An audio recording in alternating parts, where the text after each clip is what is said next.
Hi, everyone. I'm Peter NG, and welcome back to Catching Up, the podcast where conversations don't end when the bell rings. Today, I'm reconnecting with Connor Green, who's now a middle school teacher. So maybe Mr. Green would be a more appropriate way to call you, or how your students call you, at least. And according to your guest form, you recently got married. So congratulations to you guys on your recent marriage Yeah, appreciate and that. your wedding ceremony. I'm excited to talk more about that with you. Sure. So let's get into it. How have you been? Good. I mean, I was going to lead off with the whole just recently got married thing. So obviously that's kind of a big thing. It's almost at the point where, it's about a month ago and it's to a point where it's like you spend so long planning and like going through the motions of that. And it's like, wow, I don't even know what to do now. I guess now we're married. Like she's my wife. It's like stop Yeah. calling her fiance. I have to stop catch myself before I say fiance or girlfriend. It's like, oh nope, she's my wife now. How long were you Um, guys engaged? we actually had a pretty long engagement. We were engaged for about 2 years. We were kind of working our way up as far as saving and whatnot. We always knew for a while we'd known we wanted to get married, but just had to kind of save up the money and get all the stuff in place. Obviously, with my schedule as a teacher, there's a lot of the time where I'm just like completely mentally not available. And then, she works different schedules on a weekly basis too. So we kind of had to make that work. So which is why we kind of took the easy route of going with a longer engagement period. That was exactly my wife and I. We did 2 years as well. Yeah, Granted, COVID was also an issue at the time, but sure. Oh, we'll talk about that even today with too. yeah, even without that, it was always a part of the plan of like, look, we're not looking to spend hundreds of thousands of dollars like some of these weddings. Right, We're trying to be reasonable within our budget. right. And it still becomes like a very memorable moment. You and Lizzie were living together already, right? Yeah. We'd been living together for a few years before we got engaged. Okay, so I love asking this to newly married couples Sure. or newlyweds. Has anything felt different now that you're married? You know, you would think so, but honestly, no. I mean, it's other than just the feeling of like the wedding's over, the weight's kind of off, and now we can just kind of move forward with our lives. Like, other than that aspect of it, no. I mean, it kind of just feels like we're still dating to this point. So, That's a good thing, in my opinion. Yeah, yeah. Nothing that I would say is like a major like thing again, other than just the weight being off of the pressure of the wedding and pulling that off and all that. got you. Yeah. Okay, and for the people listening at home, how would you describe, or how do you say that we know each other? So interestingly enough, you were one of the first people I met at UCF when I first started there in summer 2013, which is 13 years ago now, which makes me want to vomit. Um, but yeah, you were one of the first people. So one of my friends from high school, I moved down to Orlando with, and we were roommates. And I guess he had connected with you. You guys were kind of in charge of the student fan group called the Gauntlet. And he kind of connected with you, and we kind of went out. And I remember this the first time we met. We went out for pho, which being a guy from like a small town, North Florida, like basically on the river from Georgia, like I didn't know what that was. I'd never had Vietnamese food before, so that was definitely a fun experience. And then just from there, we kept in touch. We went to a few games together. We had some watch parties. Just kind of kept in touch online and whatnot. Even through you graduating. I think you moved to Chicago for a little bit as well, and just kind of off and on, keeping in touch, and you know, yeah, that's kind of it. It's mostly the UCF, and then keeping in touch through Twitter and Instagram and other social media. Yeah, it is wild to think just how long ago it's Yeah, been. yeah. But we've had the unfortunate circumstances of experiencing the highest of highs with UCF football and even UCF Hmm. basketball in occasional moments, and the Hmm. lowest of lows. So, any sports fan, and you're a Jags fan, you grew Yeah, up in North Florida. I yeah. that I grew up in St. Augustine, so I wasn't too far from you. I've adopted the Jags as like the home team because that's where I went, and also they had Blake Bortles. Um, you've experienced a lot of hardship as a fan, and I think those hardships make you appreciate the glory times a little bit better. Oh, for sure. Um, I For always remember people starting at UCF right around the time that Mackenzie Milton was playing, and I'm like, man, how nice You know, that's the meme of my lobster's too buttery and all that stuff. It's like, wow, how great would it be to be undefeated and think this is the norm? Right. Um, I actually have photos that circulate on my phone every once in a while of me going to UCF games in like a brown paper bag and just The 2015. hating, Yeah. yeah, Yeah. hating it. Yeah. Um, so why don't we start off with my one of our segments I'd like to get started with. Um, and I reached out to you a little earlier to hopefully jog the mind a little bit. But what I like to Sure. start off with is what's something that you learned today. So if you want to start us off, go ahead. Yeah. So interestingly enough, I have the dictionary.com app, which I know is kind of nerdy, but I like it because it has like this push notification. It'll send you like a word of the day. Mm. And sometimes I'll know what the word is. Other times, like today, I'll get something that I've never heard of before. So today's word of the day was beatific, which means blissful or saintly. So I got a new word in my vocabulary today. Can you spell beatific? Sure. BEAT. I have it written down here.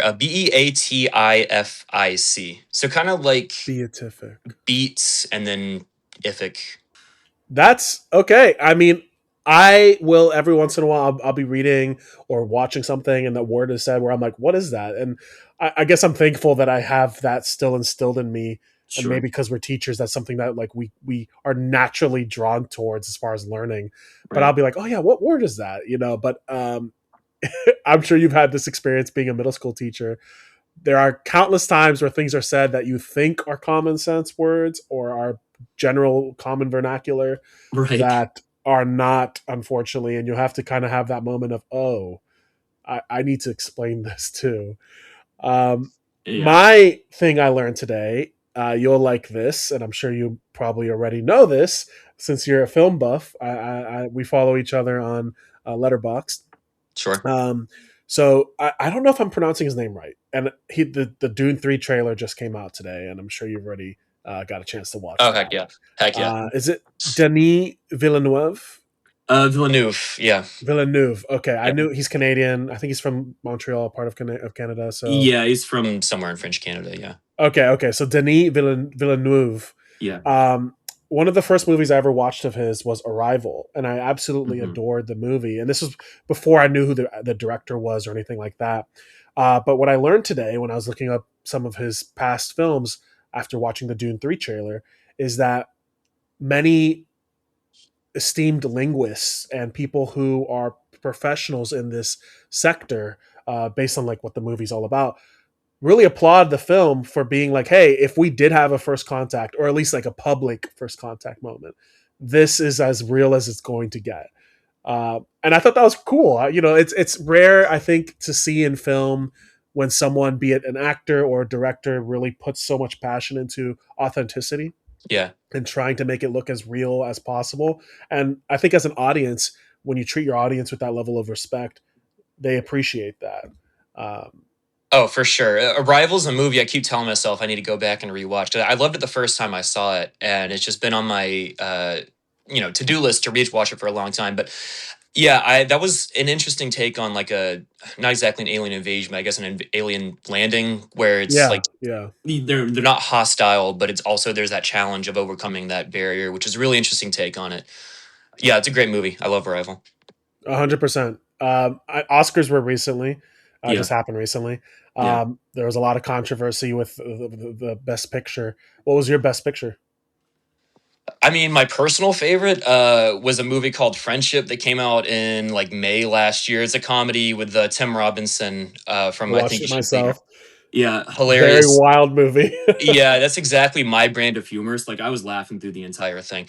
As far as what I thought was like the best, like I guess Oscar movie, Oscar contender, I was a big Marty Supreme guy. I know it got completely swept on everything. Like it didn't win a single thing the other night, but that was my favorite of the contenders. But there was a strong crop. I mean, I liked Sinners. I liked One Battle. Train Dreams was good. So I liked a lot of the nominees. I would have been happy with most of what was Yeah. available there, even though my personal favorite didn't win. And but you know, it was a good crop, and I thought it was a good show overall. I thought Conan's a great host. I agree. And a strong year for movies in general. Hmm. Um, Overall, you know, I was impressed with how for the most part, the controversies around film Twitter and stuff like that weren't too crazy Yeah.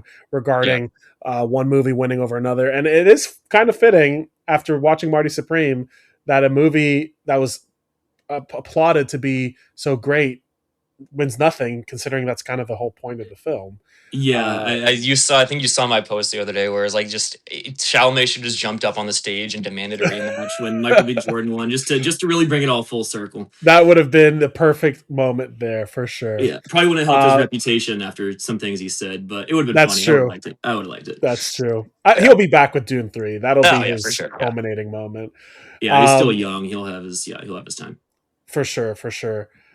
So before we dive deeper into our past, and it's very different because obviously you weren't a student of mine, but you Hmm. went to high school. You went to high school, kind of a similar-ish time to me. I graduated in 2009. You graduated in 2013, from what your photo Hmm. shows.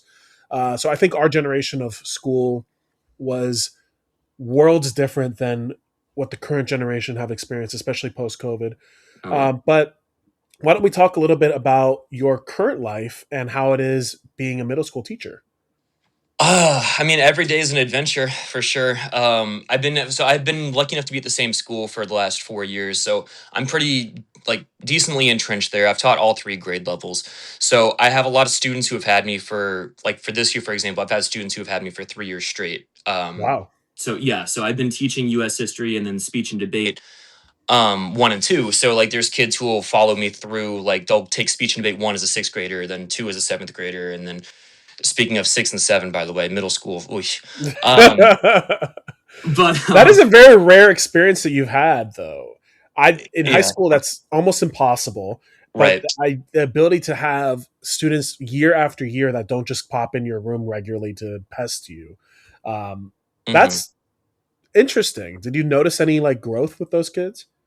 Yeah, I've seen some kids who have really grown from being really shy from when I knew them in sixth grade, to now in eighth graders. They've fully developed into leaders. So there's, as an example, I have one girl who I also sponsored the SGA at our school. And if anybody's listening doesn't know what I'm talking about, student government. So I'm the sponsor of Mhm. that. And there's this girl who came in as a sixth grader to my speech and debate one class a couple years ago, was really shy, really quiet, was not the type to really speak up a ton. And now, fast forward a couple years, she's our SGA president and she's leading meetings and she's coming up with stuff and plans and events for the school. So that's one example that I'm really proud of. And you got kids who they'll start one way in sixth grade, they grow, they get more friends, they get popular or whatever, and then they, sometimes that changes them a little bit, but ultimately, I still have a good relationship with all of them. That's awesome. That's Yeah. really cool. Since you've had the opportunity to be with all grade levels at a middle school level, would you have a favorite age group or grade level? I think I like the eighth graders more.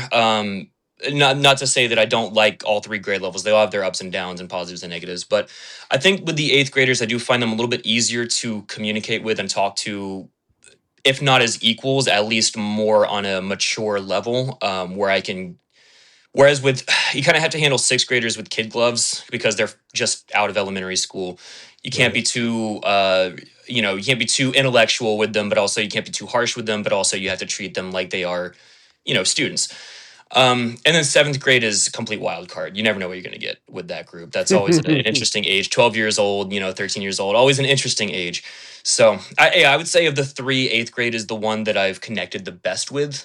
But all three of them have their positives and negatives. Okay. I've had kind of similar experiences when I started my teaching career as a substitute, and I was Mhm. subbing world history at Timber Creek, and I had a lot of freshmen back then. And yeah, I can confidently say I'm very happy that I teach mostly sophomores, juniors, and seniors, Mhm. because kind of a similar thing that you're saying. When you're that new into a brand new environment, you're no longer the big fish in a small pond, Mhm. um, and you kind of get reset. And Mhm. there's a world of difference in growth from freshman to sophomore year, and then from sophomore to junior year, especially. So yeah, it's appreciated that small degree of maturity that you can see and Of try to course. like connect with to say, okay, hey, you're not as childish as you used to be. You're still a kid, but we can at least have some semblance of conversation here. Sure, So sure. that is appreciated. So let's get into the main talking points of the podcast. So the main purpose of the podcast is reflection, and a little bit towards the end, looking ahead, but reflection of our time period in high school Mhm. and who we were as teenagers. So when you think back to high school, you would have been, so 2013, 16, 17 years of age. That's what, sophomore, junior? Yeah, so it'd been 2011, 2012 Okay. range. Yeah. Is there a moment from any class or your high school experience? Because it's been now 10 plus years. Mhm. We are old. Yeah, probably. I can feel it in Has my there been a knees. moment? Oh, believe me, with my back, it's terrible. Yeah. Um, has there been any moment that stood out to you when you think back to high school? Uh, I it's hard to look at a single moment looking back. I will say definitely what kind of steered me into the profession and career of teaching that I wanted to do. I had a handful of teachers in high school that just at the time I thought they were just like the coolest people ever. I don't know if they'll ever, if there's any chance of this ever reaching them, but shout out to Mr. Boyer, Miss Barlow, Miss Strumloff, Mr. Durr, and Mr. Carver. All of them Wow, unique in that's their a own lot of different ways. teachers that you really had Yeah, that connection with. yeah, no, I was very lucky in our town. I mean, like I said, it's a small town, so a lot of teachers had been there for 10, 15, 20, in some cases 30 years. So, you have the opportunity to really learn from people who are masters of their craft, for lack of a better term. They've been there for a long time, they've seen everything, and they just all had these interesting, weird personalities and unique personalities, and it just made their job look like so much fun. And that's kind of what made me think, like, I would love to do that. Like, that looks like this job is a lot of fun, and on its best days, it is. So yeah, I mean, that's definitely something that stands out. I always tell stories. I mean, I'll tell Lizzie, my wife, about just stories from Mr. Carver's biology class, or whatever, just random stuff when I'm thinking about it, like crazy stuff that we did or whatever happens. So yeah, definitely my teachers that I had in high school always stand out, and still think about them.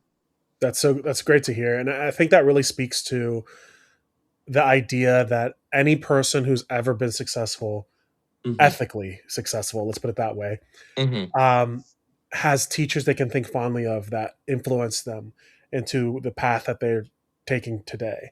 Um, I have a very similar story. I have a couple teachers, maybe not five, but I have a couple of teachers that I remember very fondly and really influenced me, especially when I started teaching and I was trying to decide how I wanted to teach and how I wanted to do things. And of course, you don't necessarily do things one to one to how your former teachers did things, but you certainly take from them and adapt that to your personality and adapt that to your strengths and what works best. Definitely. So yeah, that's awesome that you had such a positive relationship with your teachers back then. Um, Yes. what's something that you felt confident about in high school? Um, I and this might sound a little arrogant. I've always thought I've had a hilarious sense of humor, and it's probably gotten me out of some binds before in my life of being able to joke my way through things. I was in high school. I was not exactly the most like I wasn't the type of kid who was always put myself at the front of everything. Like, I tended to kind of try to blend in with the pack, but I had my group of friends, and I always like trying to make people laugh within that friend group, and I always like being there in that capacity. So I would say that, and then also there were certain classes, obviously history. I better have been good at history if I'm teaching it now. Right, I was right. always really confident in my skills in that class. I always thought I was a pretty good test taker, no matter what the class was. So I was good at a variety of different things throughout high school, and there were obviously a bunch of other stuff as a teenager that you're not super confident about. But yeah, I'd say those were the things that I always thought I was pretty good at. Okay, yeah. I remember when I was in high school. I can't for the life of me remember who told me this, but I was on the bus ride home, and I had a rather lengthy bus ride because there were a group of us who were attending my school from St. Augustine, and I went to Nice up in Ponte Vedra. Mhm. So it Shout was out Tim about, Tebow. yep. Shout out Tim Tebow. It was about a 45-minute drive via bus or parent drop off, but we did have a bus for a little while because we were part of IB, um, and we had lots of long bus rides, and that there's good and bad with that. But I remember one time there was a kid on my bus, and we were having a conversation about like what's your strongest trait or what's like the thing you're known for. And I think I remember saying like, I think I'm funny. And people were like, "Oh, that's stupid. Who cares about that?" And he said, "Humor, especially like humor, is a very complex and subjective thing, but humor ultimately is intelligence because you find ways to deliver things and say things, and timing of humor is such a major factor too, that you can communicate and say things that just tickle that funny bone for other people. And that always stuck with me, where I was like, It's true. not Yeah. every joke has to be the biggest lofty thing as far as intelligent humor per se. There's a lot of raunchy and slapstick humor that works perfectly fine, but Sure. the delivery of it and Mhm. knowing when to say certain things, I think, is rooted in some sort of intelligence, maybe more emotional intelligence than anything else. But that always stuck out to me for sure. Sure. Um, when you were back in high school, what did you think your life would look like? Did you have like a 5-year plan? I mean, my original plan, like when I was in high school, at least, when I first started, I thought I wanted to be a journalist, like a sports journalist specifically. So I did a year of journalism, and I did some stuff like the school paper, which I don't think those even exist anymore. But at my Yeah, high not school, not at was my school for sure. right. So I did some work with them, but I don't know. I think that was kind of goes back to the whole thing of I was largely a pretty self conscious person back in high school. So I part of me was like a little nervous to keep putting my name out there with like opinions and stuff like that. So I kind of shifted from there, and that's when I started my sophomore years when really started having those teachers, like I said, that really stood out to me that kind of shaped my desire to go into teaching as a career. And by the time I was done with my junior year, I was like, yeah, I think I want to move forward with that. So, I definitely could not have seen the many changes coming to the teaching profession that would take place over the next decade Right. or so from that point. But I figured, it would be pretty straightforward. I mean, I was a teenager. I didn't really know how life was going to be. I couldn't have seen a pandemic coming or anything. It's like, oh yeah, sure. I'll Yeah, just right, right. go get a degree, get a job right out of college, and then I'm off. I'll get married in my mid 20s. It's going to be great. Things change. Things you have to adapt a little bit with all of that. But Were you teaching already during COVID? so I had taught for a year, and then it was like a half a year. I got hired for a half year at a middle school teaching sixth grade world history. I didn't get retained because it was like a mid year hire type deal, so I was Yeah. kind of a stopgap for that more than anything else. And then right after that was when the pandemic hit, and so when COVID happened, I honestly, I took on a few different odd jobs, tutoring, and a few other things. But I landed with the tutoring center that I was working at, Huntington Learning Center in Winter Park.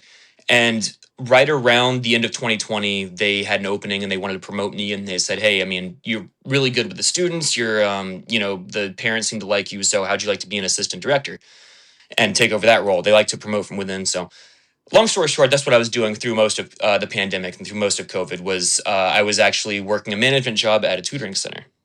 Wow. Yeah, Okay, so I mean, it means a lot resilience at least to be able to say, "Hey, this obviously wasn't what I planned, yeah. but I'm able to find something and still play to my strengths and work through this." And then when did you find yourself back in the classroom? So it was 2022.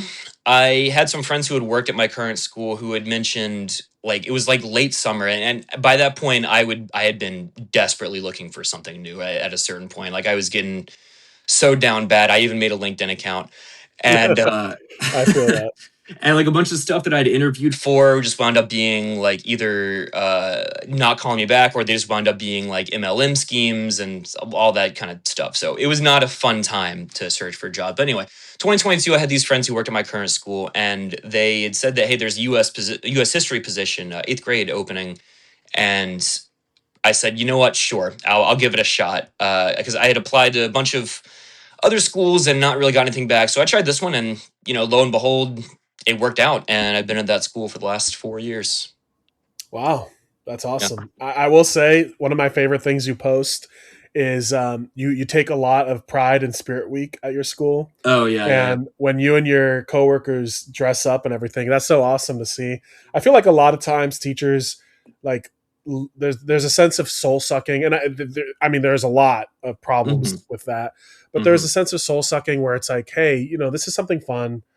Try to step out of your comfort zone every once in a while. It shows the students that you're also human, and you have a sense Sure. of humor and you enjoy things too. So I do appreciate that when you put so much effort into that with your coworkers. So that's pretty cool. Yeah, and the Um, school spirit aspect of it, I mean, it just makes everything more fun. It makes everything easier whenever you have people who are on board. So, and it starts from the top down. I mean, the students see the teachers doing it, then maybe some of the students, the popular kids, quote unquote, start doing it, and then suddenly everybody's doing it. So it does start from the sure, top down. that is true. You got to start somewhere. Um, I do want to ask something real quick. You mentioned that at one point you were considering sports journalism. Hmm. Could you see yourself writing for like ESPN like Oh today? God. Look, man, as bad as some people might say teaching is, and there's definitely comments to be made about that, I would never in my life want to be a sports journalist in this day and age. With the way that it's gone, where it's like it's not even about like actual like investigation or just reporting or anything. It's just a hot takes. It's a hot take Yeah, factory, and it's all about who can get the craziest thing out there. And yeah, it's I'm honestly glad I didn't go any further with that. And just journalism in general has had its troubles, but sports journalism in particular is just a. Phew.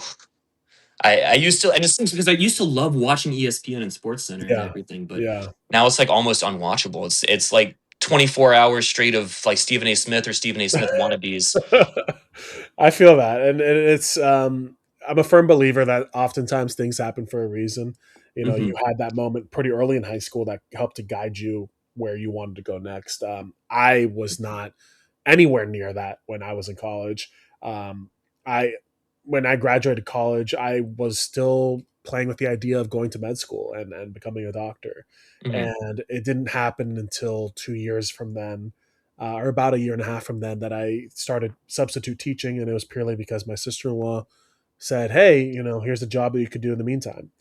And I happened to fall into teaching. I've been at Timber Creek for 10 years, and I'm very fortunate to be in that position.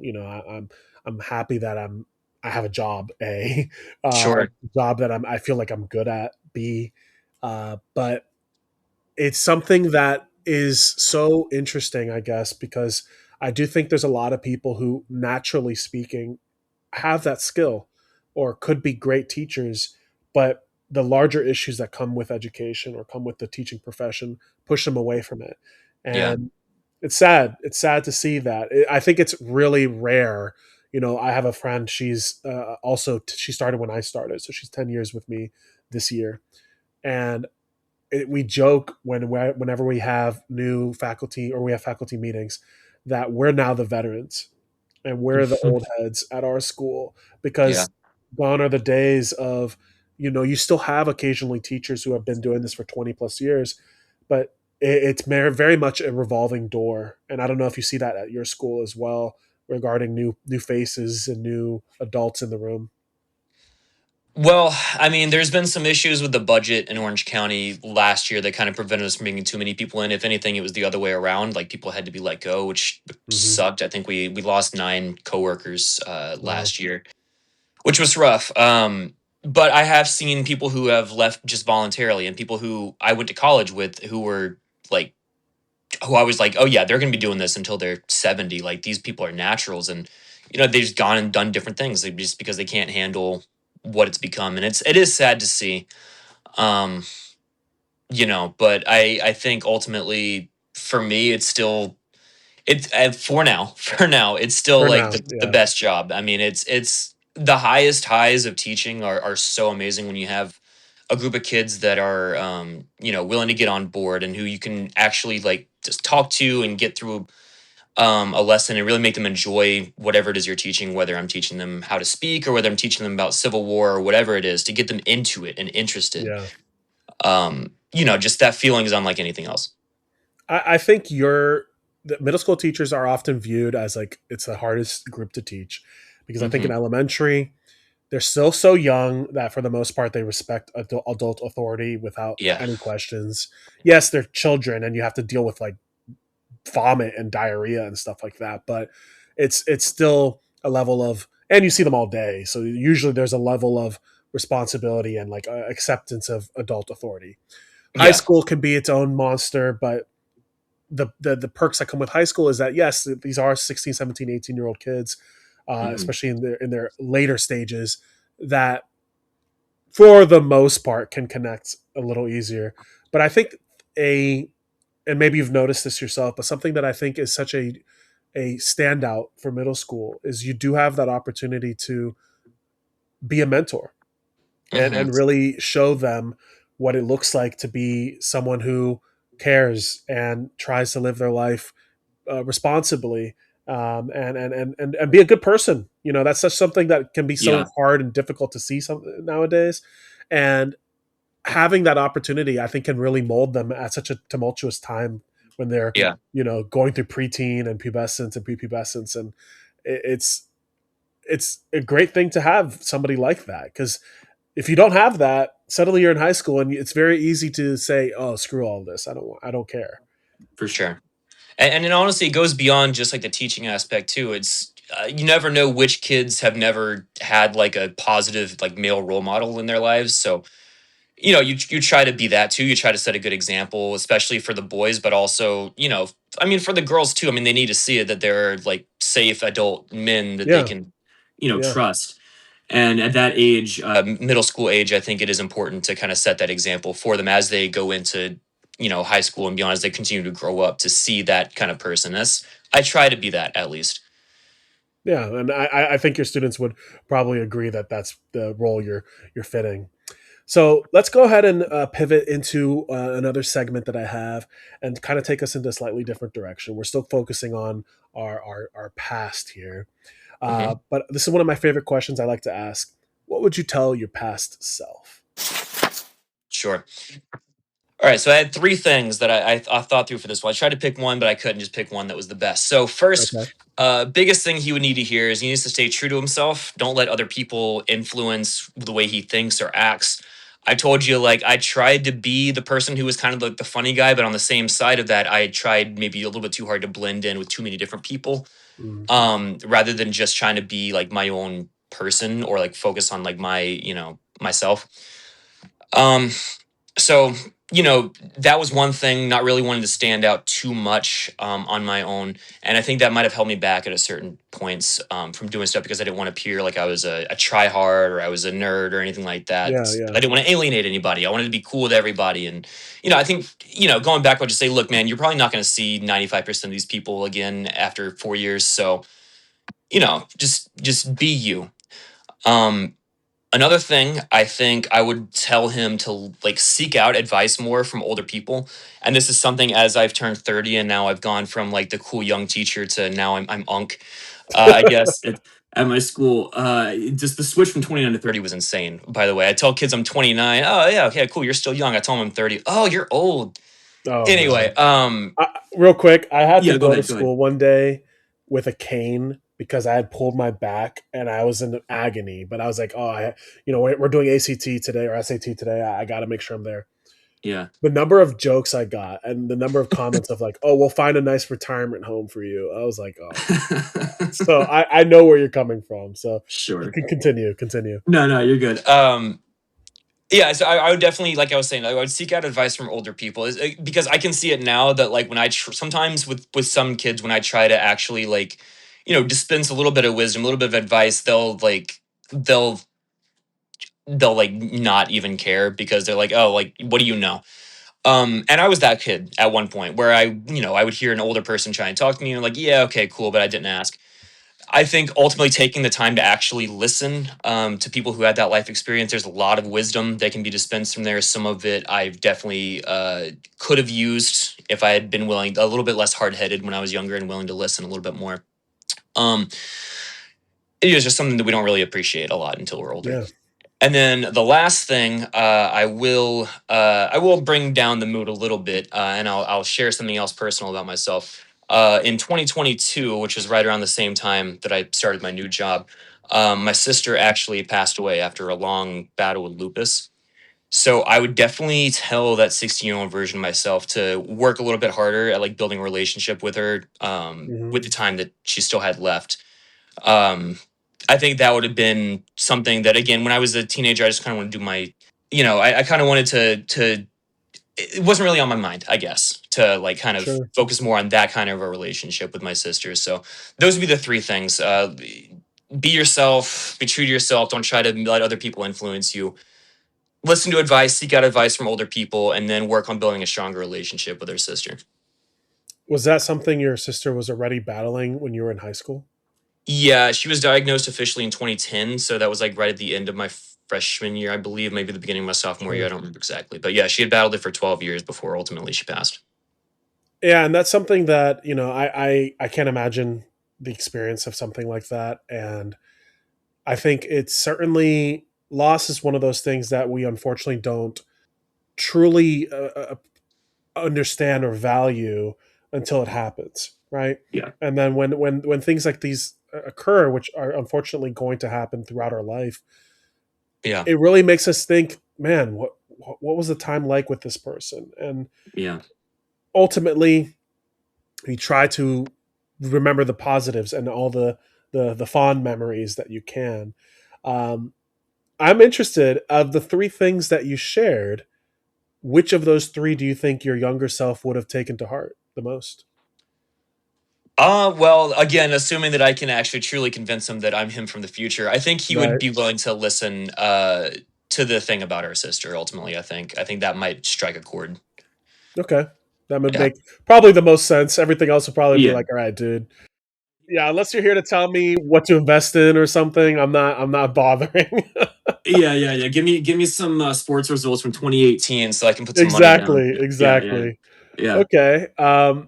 What about this? If you think back to that high school time, Sure. what's something you're proud of that you can see now that back then you couldn't see? Towards the end of high school, I had mentioned earlier, I tried a little bit hard to blend in and shift between groups. I think by the end of high school, I kind of started to settle into who I was and being more comfortable with just kind of being myself and not caring as much what, uh, other people might think about me. So, maybe it was just the fact that it was near the end of senior year, it was like the last year of high school. I finally got that like screw it attitude and just started Hmm. being more out and open about being myself. But I think that would be the biggest thing that I'm most proud of is that I kind of caught on to that towards the end, and then as I got into college, I met a whole bunch of new people because I was willing to actually put myself out there a little bit and willing to maybe if maybe risk making myself look a little bit stupid if it meant that I might meet some people who I could still be friends with, which I am still friends with some of my people that I met at the beginning of college or throughout college from just Yeah, things that I reached out and joined this club just because why not go to this event because yeah sure whatever I got nothing else going on, and then just putting yourself out there.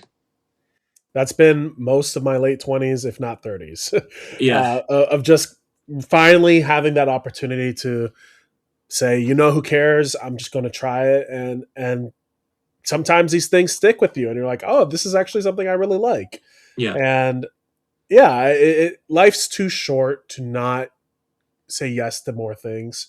I hmm. also am a firm believer in saying no to things that you don't want to do, but Oh, right. at least putting yourself out there, Yeah, and stepping out of that comfort zone every once in yeah. a while. So now that we're towards the tail end of the episode, I like to end off with looking ahead and looking forward Mhm. to where things are going. If you want to share with the audience, what's something that you're actively working on? Balance for sure. Work life balance. There was a while where I got a little bit too used to working too hard, and what I'm trying to do now is I started leaving my work laptop at work. Not bring it home. Don't even think about it. Don't even have the temptation of maybe I'm gonna grade some things real quick. Yeah. Nope, save it for tomorrow. It'll still be there. You know.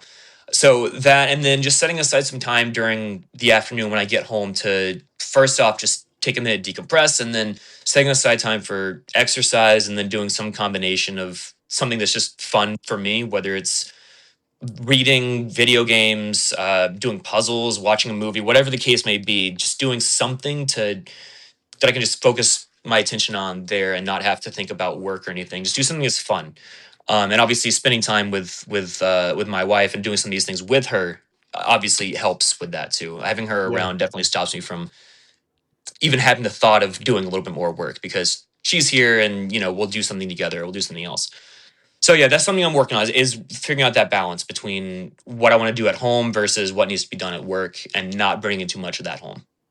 That's such an important aspect, I think, of every job, but especially in Hmm. teaching, Hmm. where it's so easy to take that stuff with you.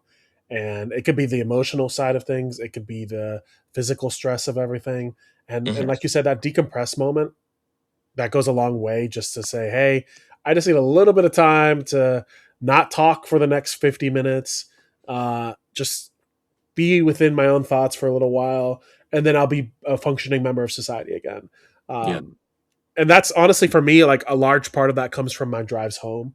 I live in Winter Springs, so it's about a 45-minute drive Yeah, for that's me, a drive. and yeah, it's a pretty decent drive, but it's a good opportunity for me to like listen to podcasts and just be within my Hmm. own thoughts or call people if I need to talk to people. And by the time I get home, I'm like, all right, I feel better. And I do the same thing. I don't work on school stuff at home, uh, with rare exception. I try to just say, hey, I'm going to stay at school a little bit longer or get there a little bit earlier the next day and just make Hmm. sure I do what I need to do there. Yeah. Um, with our final question, when we were in school, and I think it's different because we're both educators now. Hmm. Growth so often was determined in a more binary sense. How many A's did you get on tests? How often were you going to class on time and not getting tardy? And even now as educators, how are you getting evaluated from your evaluations from your superiors and your admin team? So Hmm. the question I have is, how do you determine growth now in your current stage? It's funny that you led off today with a question earlier on with a question about like what did you learn today, and now we're ending with something that I'm going to give you a similar answer is just keep learning. Like try to learn something new every day. Like be a lifelong learner. I think, especially as a teacher, I kind of want to set that example that hey, it's cool to know things. It's cool to learn things. It's cool to investigate and try and learn more about stuff, the world, or events, or art, or whatever you want to do. I think that's something that I feel really strongly about. So continuing to, not get complacent and just like set in my ways, like continue to learn new things, learn new skills, look up how to do something new or something different, learn more information about something you already know and find a new angle to it. So to me, that's what it comes down to is continuing to try and just grow your brain, continue to learn stuff. Don't Hmm. stop. Like it just keep going. Yeah, that's really, I think, a secret sauce also to helping your brain age appropriately and not Yeah. feel like you're just losing everything. Keeping yourself with mental acuity and a little bit of sharpness. Right. And look, there's nothing wrong with the quote unquote garbage and the slop and everything where like people just watch. It used to be reality TV. Now it's like, I think, certain TikTok channels and stuff like that or Instagram reels. Yeah. But The brain rot. yeah, the brain rot, but there's still things you can watch and participate in from all Sure. forms of medium that engage you and truly make you be like, I really like that. This is something I want to learn more about. I want to find out more about. And that just Absolutely. challenges yourself, like you said. And Absolutely. it keeps us engaged as a species, I think, which is ultimately one of the reasons we're here, right? To Definitely. keep learning. Definitely. So, Connor, I want to thank you for participating with me today and having this conversation. Any final statement you might have? Just keep learning. Keep learning, keep getting at it, keep be passionate about something. Ultimately, that's what life's all about. Be passionate about something and learn more about it. Okay, I like that. Definitely keep doing what you're doing. I want to thank you for being here one more time and catching up with me today. I want to thank any of the listeners for catching up or listening to Catching Up, where conversations continue beyond the classroom. I'll see you next time.